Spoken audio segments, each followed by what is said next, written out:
Hello, Muslims have always claimed that the night journey in chapter 17, ayah 1 is about Muhammad traveling on the back of Buraq from Masjid al-Haram in Mecca to Al-Aqsa Mosque, which is the farthest mosque, which is supposedly a building, a mosque in Jerusalem. And of course, like always, nobody saw or witnessed this so-called miracle. Remember, everyone was asleep at night. I want to share a piece of a clip with you, which is from this individual called Farid. I went to his video in which he's trying to refute my moon splitting, and look what I found. Look what his argument is. You would expect that the Persians and the Romans, in this time the Byzantines, would document such a miracle, because both of them, especially the Romans, kept records strictly of pretty much everything. There's another issue with Ridwan's assumption here. One of the reasons why we do not have heaps of documented evidence was because most people were asleep at night. Remember, this is the 7th century. The argument here is we don't have any secondary reports of the moon splitting in two in the 7th century because it happened at night, because people were sleeping. People were sleeping. They didn't see that because people were asleep. Because most people were asleep at night.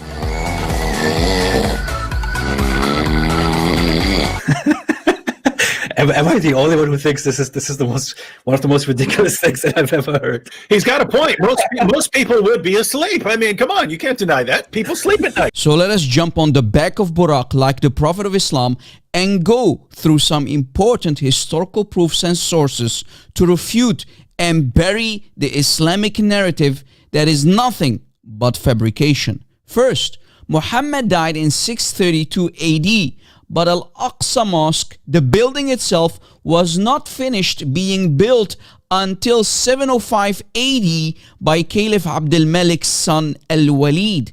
Did Muhammad had access to a time travel machine to travel back to the future? So the building itself was finished after 73 years after the death of Muhammad, which means it would be impossible to accept the idea that Muhammad saw the mosque while it did not exist yet, or let alone travel to it. On top of that, the Jewish temple was already destroyed by the Romans in 70 AD. But the original story is actually about Moses, found in the legends of the Jews, that was very known and existed at least 3 centuries before Islam.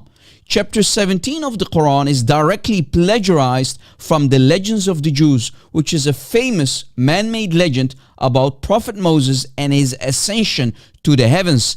That is also why Muhammad himself was accused in his own Quran for stealing and plagiarizing these known fairy tales, legends, and bedtime stories which Muhammad attributed to himself, claiming that he was receiving so-called divine revelation from Allah. Embarrassing, right? On top of that, the very next verse in chapter 17, ayah 2, gives it away that this story is about Moses and no one else. Muslims are told that Muhammad visited Al-Aqsa Mosque in Jerusalem, but that is impossible because Al-Aqsa Mosque didn't even exist during Muhammad's lifetime. We'll tell you which mosque he really visited.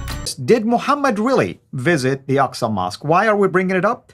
Because chapter 17 of the Quran is dedicated to this alleged journey that Muhammad was taken, and whether in body or in spirit, first from Mecca to what we call today Al-Quds, or Al-Masjid Al-Aqsa, that's to the specific location, and then he ascended from there to heaven, Al-Isra wal-Mi'raj. But Rob, is that really what happened? I mean, there was no such thing as Al-Aqsa Mosque when Muhammad actually alleged this whole thing, because he died in 632.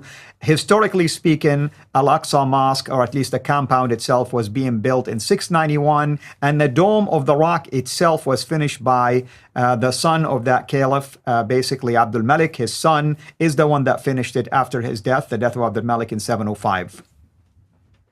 Exactly, and this is a very important topic because Muslims love to tell us that Muhammad jumped on the back of Al-Buraq, and he went from Mecca, supposedly, from Masjid al-Haram to the farthest mosque, Al-Aqsa Mosque. But if we read the Muslim sources, we find authentic stories where it says that Muhammad never, and I mean never, left the Hijaz, which is the area where Mecca and Medina are located.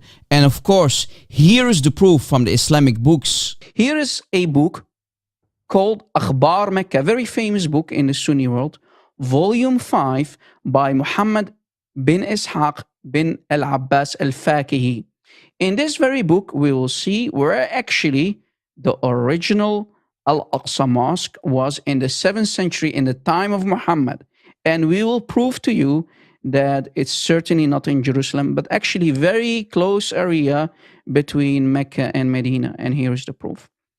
On page 66, brother, and we scroll down, we find a Sahih hadith. Look, Isnaduhu Sahih, Isnaduhu Sahih. And the hadith number is 2850, right? Please confirm, brother. Yes, 2850, and it is Isnaduhu Sahih, meaning, as you stated, it's a Sahih, authentic narration.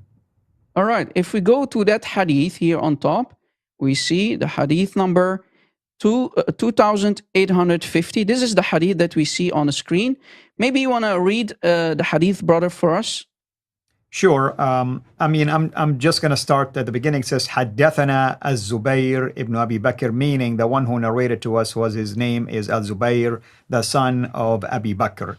He says, An Muhammad ibn Tariq, narrated from Muhammad ibn Tariq, that he said, اتفقت أنا ومجاهد, we agreed, myself and Mujahid, بالجعرانة, that's I think an area. فأخبرني أن المسجد الأقصى, he told me that the Aqsa Mosque, الذي من وراء الوادي, which is behind this valley, بالعدوة القصوى, it's also again another area basically related to the location.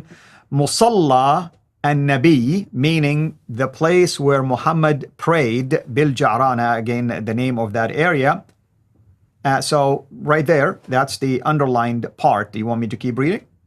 Yeah. No, basically, you already did enough damage, and here is why. Here is the translation. Again, this is the Sahih Hadith that we found in Akhbar Mecca, basically the news about Mecca, by Muhammad ibn Ishaq bin al-Abbas al-Faki, volume 5, page 66, hadith number 2850. And it says, from Muhammad bin Tariq, he said, Mujahid and I agreed to meet in Al-Ju'rana. And this is a very important area called Al-Ju'rana. He then told that the Prophet was praying in Masjid al-Aqsa. Do you see it? So in the time of Muhammad used to go to an area called Al-Ju'rana or Al-Ju'rana, and there was a mosque, a masjid called Al-Aqsa, which is behind the valley, Al-Adwat al-Quswa. So the name of the valley, we even know the name of the valley called Al-Adwat al-Quswa, in Al-Ju'rana. Did you catch it? So that's right. The Al-Aqsa Mosque that the Quran is talking about in chapter 17, ayah 1, is actually not in Jerusalem, but in a very close area called Al-Ju'rana, dear brother. And Muslims don't know about this. This is damaging. So later, Muslims wanted to attribute miracles to Muhammad that he never had, and they came with the fabrication, a lie, a myth, that Muhammad went on the back of Buraq, traveled from Mecca all the way to Jerusalem to pray in Masjid al-Aqsa. Well, Masjid al-Aqsa in Jerusalem did not even exist yet because it was later built in the year 705, but Muhammad died in the year 632. Ya Muslimin, this is damaging, and this is a Sahih Hadith. Brother, right. What do you want to say about this? And I want to say, I mean, it's quite possible that the Caliph basically who built it, he built it, maybe used the same name to commemorate this account, if indeed such thing happened. But are you going to show people now on the map where Al-Ju'rana is? Oh, yeah. If we do a simple Google Maps search, as you see, a Google Maps search, if we put Al-Ju'rana, because that exists in Saudi Arabia, Al-Ju'rana, the same Al-Ju'rana, and we take the second destination, Mecca itself, we see that Al-Ju'rana, where the Masjid Al-Aqsa was in the time of Muhammad in the 7th century, here on top, is only a 25-minute drive by car from Mecca. Mecca. So Muhammad actually, when he used to go and visit Al-Ju'rana to pray in that mosque called Al-Aqsa, is very close to Mecca.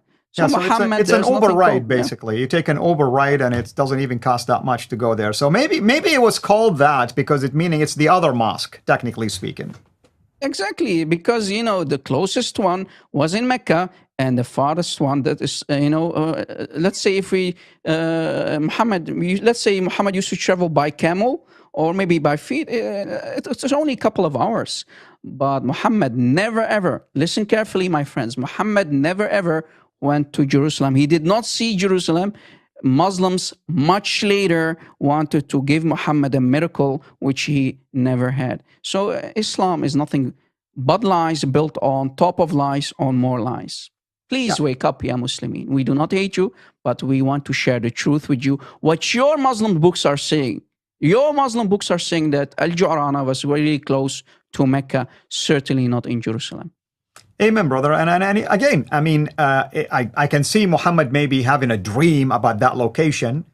Sure. I mean, we visit places sometimes and we may have a dream, maybe a nightmare, whatever the case might be, about something that we're familiar with. But to take that and all of a sudden amplify it and make it sound like he was transported from Mecca all the way to Jerusalem or the Jerusalem area or the compound known Baytul Maqdis, where you have the mosque and we have the Dome of the Rock and all that kind of stuff. Well, historically speaking, it's very damaging because Abdul Malik built this mosque in 691. The Dome of the Rock was basically complete and finished by his son in 705. Muhammad died in 632 AD. Do the math, and you tell me, folks. If you don't see a problem, then we're talking, basically two different things here.